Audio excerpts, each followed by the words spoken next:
Welcome to the Develop Yourself podcast, where we teach you everything you need to land your first job as a software developer by learning to develop yourself, your skills, your network, and more. I'm Brian, your host. Today, I want to briefly touch on the AI drama that is going on out there. If you haven't heard, there is a tool called Devin AI, and it was recently exposed on YouTube by a very smart YouTuber and developer who looked at Devin AI in some depth and showed us why it is not the end of software engineering roles at all. And at best, it was an over-exaggerated demo. At worst, it's an outright lie. I want to explore that, talk about a lot of the fear and misinformation around AI, and also how I think you should be using it as a developer, especially if you're early in your career, to actually accelerate your learning without cheating yourself of learning knowledge. So what is Devin AI? This was a tool that was boasted and bragged about by the company that released it. This is like a replacement for software engineers. No human intervention, goes out there autonomously, finds jobs, does them, makes pull requests, gets the code out, gets feedback, and does everything a software engineer can do. And you're thinking, what? What, really? And so did the whole internet, apparently. This made it to mainstream media. This is the kind of thing my mom was texting me about. This is the kind of thing that had everybody on TikTok and Twitter in a frenzy. And, I kind of took it with a grain of salt. In fact, a YouTuber, a very famous one, Theo Brown, he took a look at it and he kind of, dismantled a lot of the claims in the original video, which I thought was really cool. But the problem was most people did not. Most people saw the title. They saw a little bit of the demo, maybe, and they just ran with it. They ran with this fear, this misinformation campaign, and said, oh, look, this is finally happening. We finally have gotten rid of software engineers. And the worst part about this is people believed it. And here's the problem I have with this kind of thing.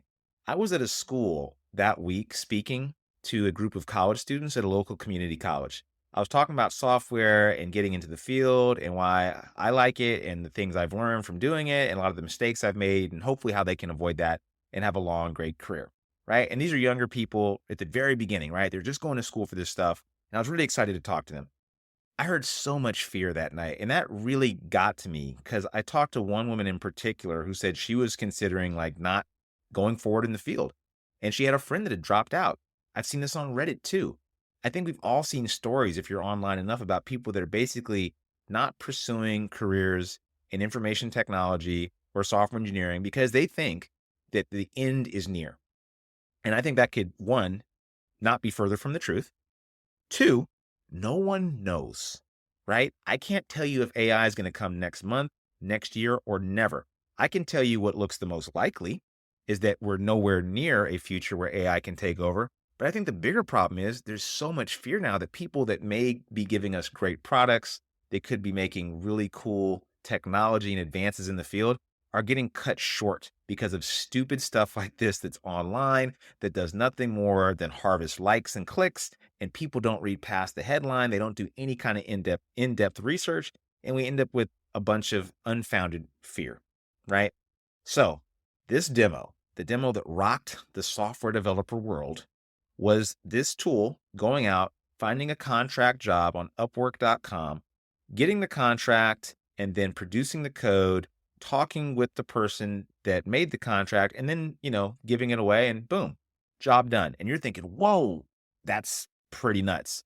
It opened up a pull request. It was amazing, right? It was a pretty amazing demo. One small problem with that demo, though, it didn't happen like that. So a more senior developer, this guy has a lot of experience. I'm actually not familiar with his show. Really cool. It's in the show notes, the link to the video. I think you should check it out.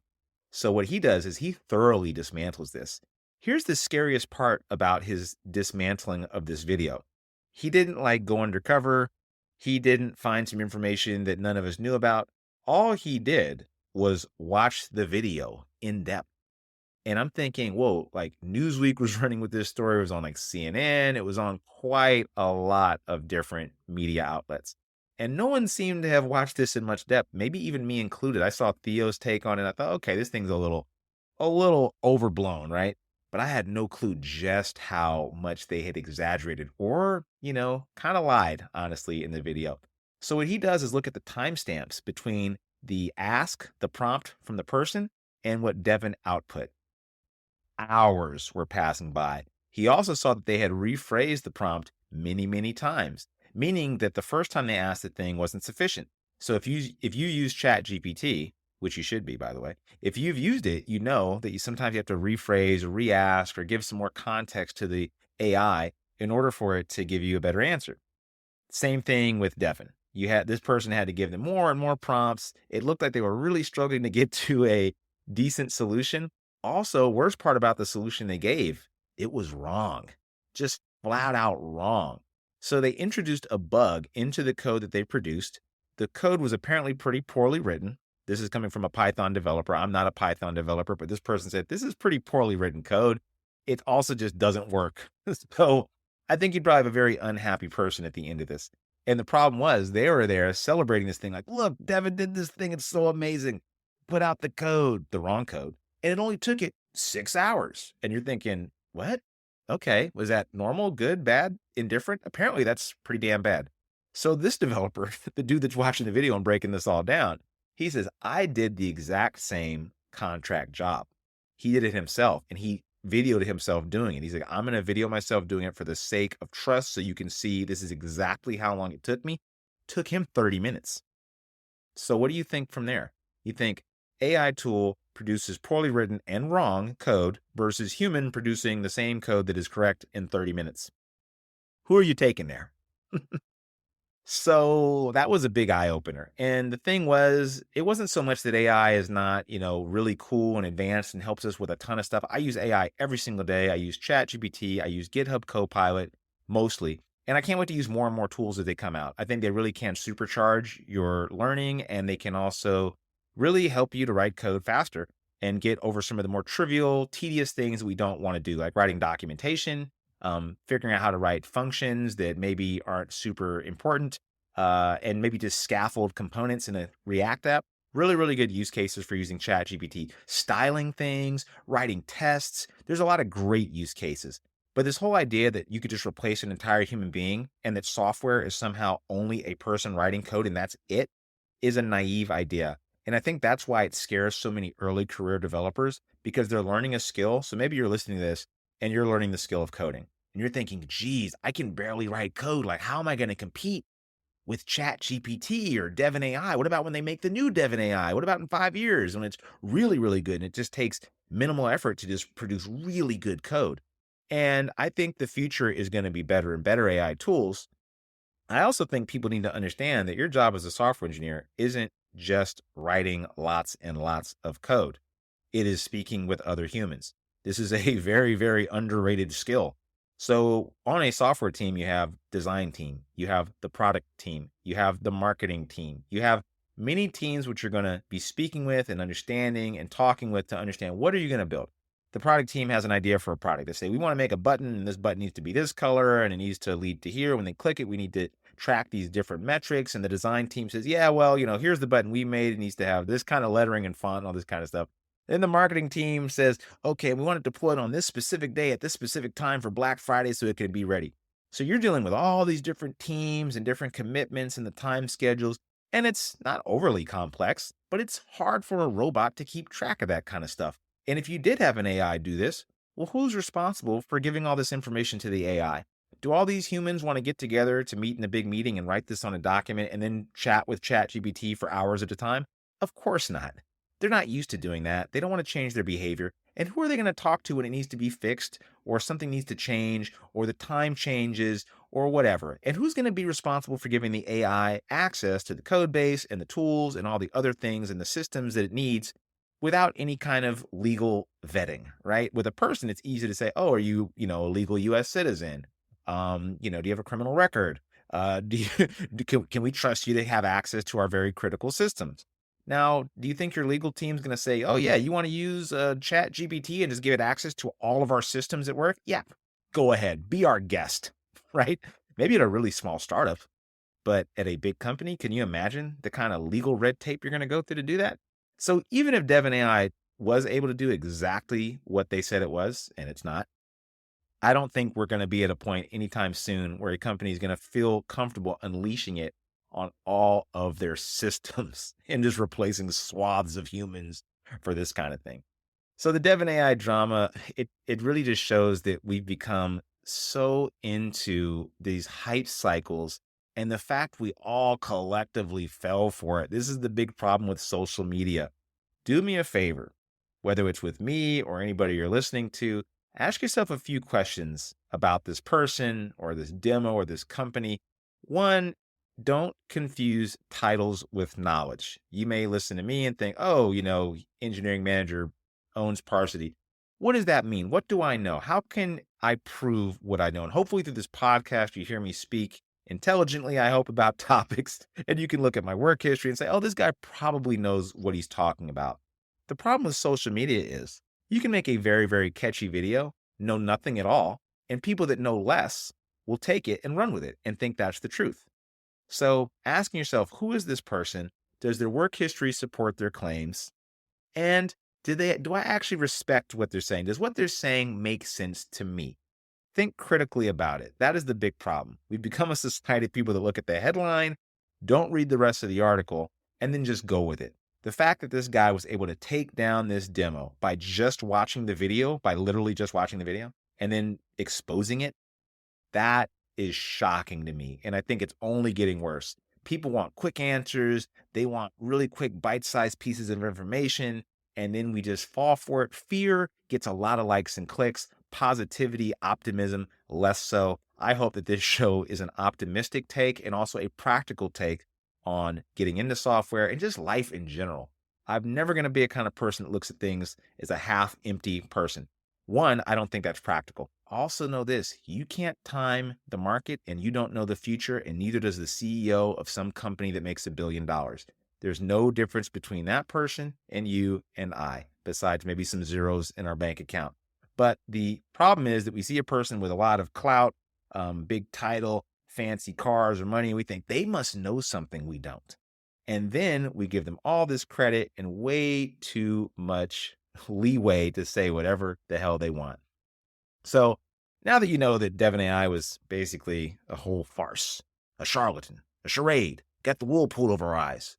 We were bamboozled, hoodwinked, you could say. But AI is still cool, right? So I don't want to bash AI. I don't want to bash the engineers that worked on it. I think it's a really cool thing they made. I think the marketing was great. The demo was kind of like a lot of software demos in that, it was a little bit exaggerated. Have I ever exaggerated a demo or three? Hey, I don't know. Sue me, right? I think we've all done this, kind of a dirty secret in software. Problem with this one was it blew up probably beyond their wildest dreams and took the internet by surprise. So should you be afraid of AI? You choose. Right? I'll tell you what I'm choosing. No, I'm not afraid of AI taking my job at this point. Now, how should you use it? How do I think you should use it? Don't use it like this. Give me the answer to this problem. Write a function that does this. Don't do that at first. If you're at a stage where you already know how to do it and you're like, I don't feel like writing this function out for the third time. I've written enough recursive functions that need to look into an object. I'm sick of it. You do it, ChatGPT. And cool. That's cool. You know how to do it. So you can offload that to your little robot. Now, if you don't know how to do that, here's a good rule of thumb. If you don't know how to do it, don't ask the machine to do it. Figure it out on your own first. Use AI to validate your understanding by typing in what you've written, pasting it into ChatGPT and saying, does this make sense the way I've written this code? How could this be improved? If they give you a suggestion that you don't understand, say, why did you suggest this and what is the purpose or benefit of this? Use it as a coding partner or a rubber duck. Back in the days, people would keep a rubber duck on their desk and they would explain a coding concept to the rubber duck. That way they would help them internalize that concept. That's kind of gone away and people don't really do that. And the more we work remotely, I think the more important this is, because as a remote developer, it's easy to get caught up in your own head, or maybe you're listening to podcasts like this, or just being online. And now you're getting overload of information. And so you're not getting that feedback where you are the one providing information and proving to yourself you know how to do something. So use ChatGPT as your coding partner or your rubber duck, where you're talking about a subject and you're saying, I understand, functions in JavaScript like this. This is how I might explain them. Does that make sense to you? Why or why not? That way the tool can provide some feedback to you. You can practice explaining your knowledge to somebody with very, very low effort, right? You don't have to get scared. You don't have to feel self-conscious because who cares? You're just talking to ChatGPT.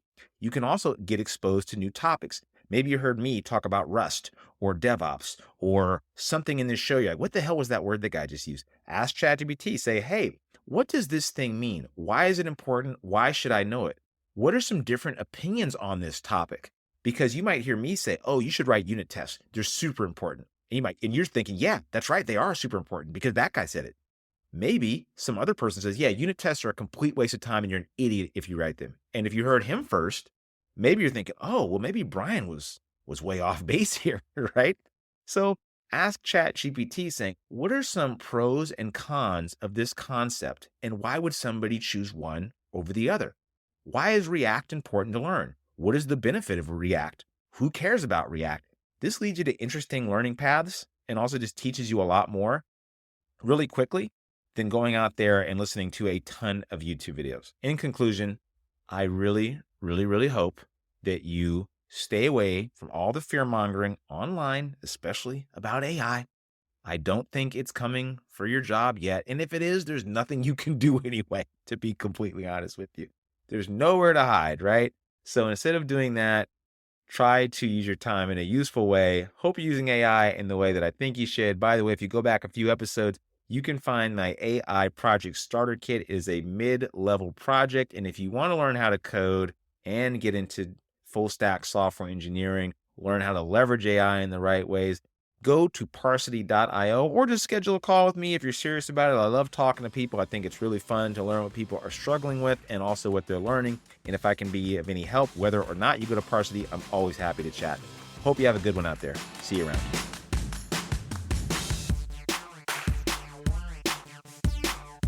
That'll do it for today's episode of the Develop Yourself podcast. To learn more about becoming a software engineer with us, then check out Parsity.io. If you're not quite ready for that, then jump into our Dev30.xyz program, which is 30 days of working on your mindset, habits, and JavaScript skills. Totally worth it. See you next week.